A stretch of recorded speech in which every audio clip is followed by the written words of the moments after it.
मेरा पुकार पुकार मेरे घर देखो जरा।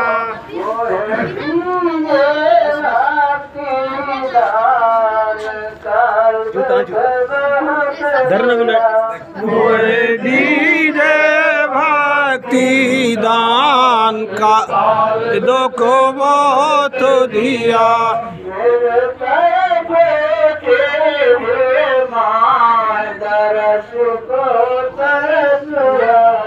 मेरे तड़प उठी ये माए दरस को तरसरा।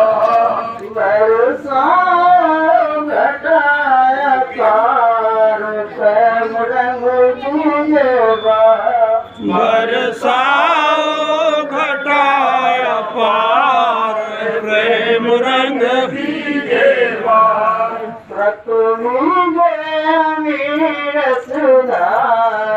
तन मन होवे हरा। श्रुत बीजे अमीर सुधार तन मन होवे हरा। मेरा जीवन सफल है तुम गुणगाओ सदा।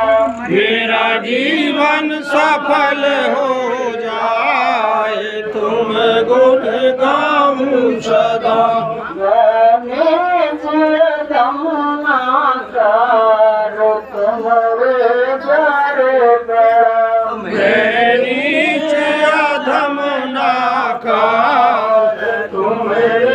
द्वारे पड़ा।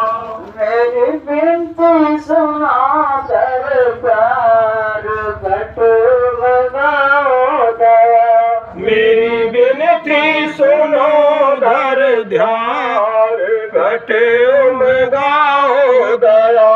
स्वामी जी पिता हमारो जल्दी पार करो। स्वामी जी पिता हमारे जल्दी पार करो। जय गुरुदेव स्वामी पिता हमारो जल्दी पार करो। जय गुरुदेव स्वामी पिता हमारे जल्दी पार।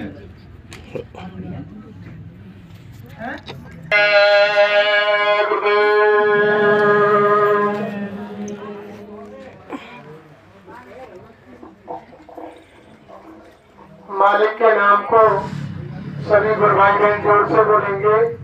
जय गुरुदेव जय गुरुदेव जय गुरुदेव। नाम किसका? प्रभु का पावन प्यारा नाम। जय गुरुदेव। मालिक का जगाया हुआ नाम। जय गुरुदेव सर्वसमर्थ सर्वव्यापक मंचासीन बाबा जय गुरुदेव जी महाराज के चरण कमलों में कोटि कोटि बार नमन।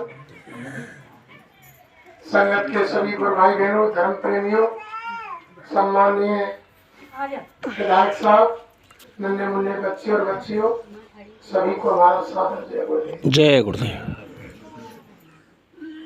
देखो गुरु महाराज ने साफ शब्दों में कहा, अरे बच्चे बच्चियों, मैंने तुमको लेने के लिए मीरा को भेजा, दादू को भेजा, नानक को भेजा, पलटू को भेजा, गोस्वामी जी को भेजा, चरणदास को भेजा, और राधा स्वामी महाराज आए और कबीर साहब आए, ना जाने कितने संत महात्माओं को भेजा गुरु महाराज ने।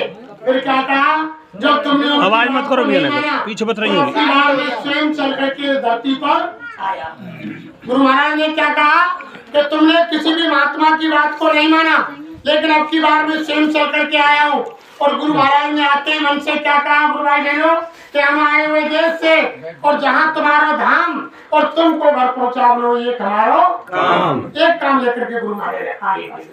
गुरु महाराज ने साफ शब्दों में कहा, अरे बच्चे बच्चियों देखो हमारी उम्र बहुत हो चुकी है, हमने उठने बैठने में बहुत दिक्कत होती है, सांस लेने में परेशानी होती है, लेकिन बच्चे बच्चियों तुमको चिंता करने की जरूरत नहीं है। अगर परिवर्तन आने में देरी हुई और मेरी जरूरत इस जमीन पर पड़ी तो मैं 400 वर्ष, गुरु महाराज ने कहा कि मैं 400 वर्षों तक रहूंगा। अगर यहाँ धरती पर जरूरत पड़ी और परिवर्तन आने में देरी हुई और हमारे गुरु भाई बहन कहने लगे कि बाबा जी गए। अरे धर्म प्रेमियों, हम तो उनसे भी गए बीते हैं। जिस समय भगवान राम को वनवास दिया गया था, उस समय भगवान राम को तमसा नदी के किनारे यानी उनको विदा करने के लिए सारे अयोध्या के नर और नारी और वो किन्नर हिजड़े गए। जब भगवान राम नदी में यानी नाव में बैठ गए पार होने के लिए, तो भगवान राम ने कहा, अरे अयोध्या के नर नारियों, अब मैं वनवास के लिए जा रहा हूँ 14 वर्ष को, तुम वापस लौट जाओ। तो यानी अयोध्या के नर नारी लौट गए, लेकिन जो उनके अंदर हिजड़े थे किन्नर, उनको आदेश नहीं था। वो उसी तमसा नदी के किनारे 14 वर्ष डेरा डाल के भगवान की तरह कंदमूल फल खा करके गुजारा किया। जब यानी सीता कारण हुआ, वहाँ से लेकर के वापस 14 साल बाद जब अयोध्या में आ रहे थे, तो उसी समय जब विमान में भगवान राम बैठे थे, तो तमसा नदी के किनारे उन हिजड़े किन्नरों ने आवाज लगाई। तो भगवान ने देखा कि यहाँ इतना जमघट, यहाँ कैसे तमसा नदी के किनारे आ गया। विमान को उतारा गया और उन्होंने पूछा, अरे कि तुम कौन हो? तो हिजड़ों ने कहा कि महाराज हम अयोध्यावासी हैं, हम अयोध्यावासी हैं। भगवान ने कहा, जिस समय में नाव में बैठ करके नदी को पार करने जा रहा था, तो मैंने तो आदेश दे दिया कि तुम यानी अयोध्या के नर नारियों लौट जाओ, तो तुम क्यों नहीं वापस गए? तो हिजड़ों ने क्या कहा भाई बहनों, अरे कि राम जी महाराज, तुमने नर और नारियों को आदेश दिया, हम न नर हैं और न नारी है, हम हिजड़े हैं, किन्नर हैं। 14 वर्ष तक हमने तुम्हारा इंतजार की जगह पर। अरे भाई बहनों, जिन हिजड़ों ने 14 वर्ष भगवान की आज्ञा का पालन किया और उसी तमसा नदी के किनारे खड़े रहे, और हम तुम 1 महीने के अंदर ही कहने लगे कि बाबा जी चले गए चले गए चले गए। और गुरु महाराज ने क्या कहा कि मेरी जरूरत अगर यहाँ पड़ी तो 400 वर्ष रहूंगा। भरोसा नहीं किया। अरे धर्म प्रेमियों देखो, जब मतंग ऋषि ने और सबरी के लिए कहा, अरे कि बेटी सबरी, तुम्हारी आस्था यानी भक्ति में है और एक दिन तुम्हारी कुटिया पर राम अवश्य आएंगे। उस समय सबरी जवान थी, उसने गुरु के वचन को माना और मतंग ऋषि दुनिया छोड़कर चले गए, फिर भी गुरु के वचन को नहीं त्यागा और रात दिन सबरी यानी भगवान की भक्ति में लगी रही। जवानी से बुढ़ापा आ गया, बुढ़ापे से सफेदी आ गई और सबरी की कमर झुक गई, लाठी लेकर चलने लग गई।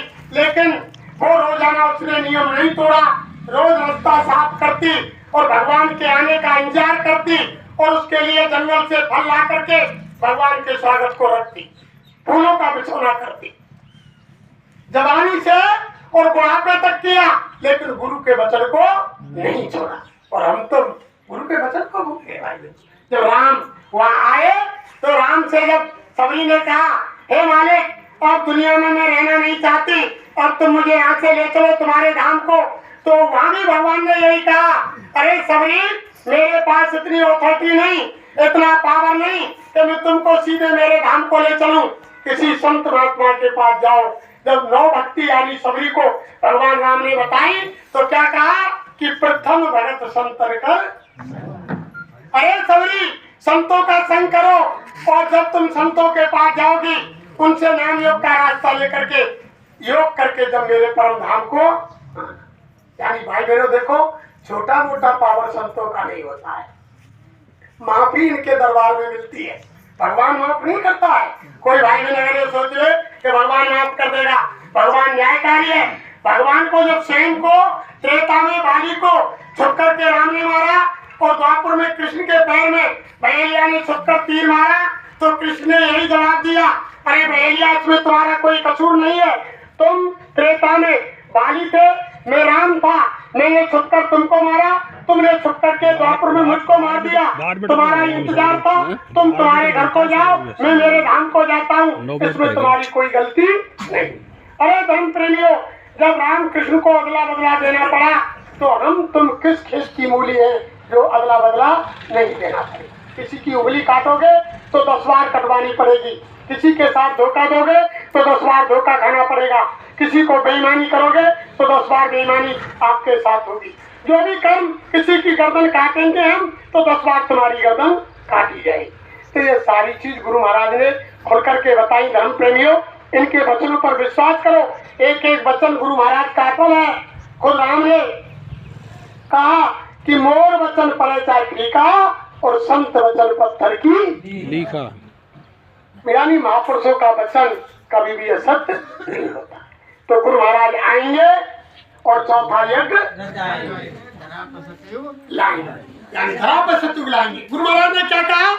अरे बच्चे बच्चियों, जब मैं चौथा यज्ञ रचाऊंगा तो 10 महीने पहले घोषणा कर दूंगा और 4 दिशाओं में 4 मंच लगाऊंगा और आम पब्लिक से पूछूंगा, अरे बच्चे बच्चियों, जो मैंने वादा किए वो पूरे हुए?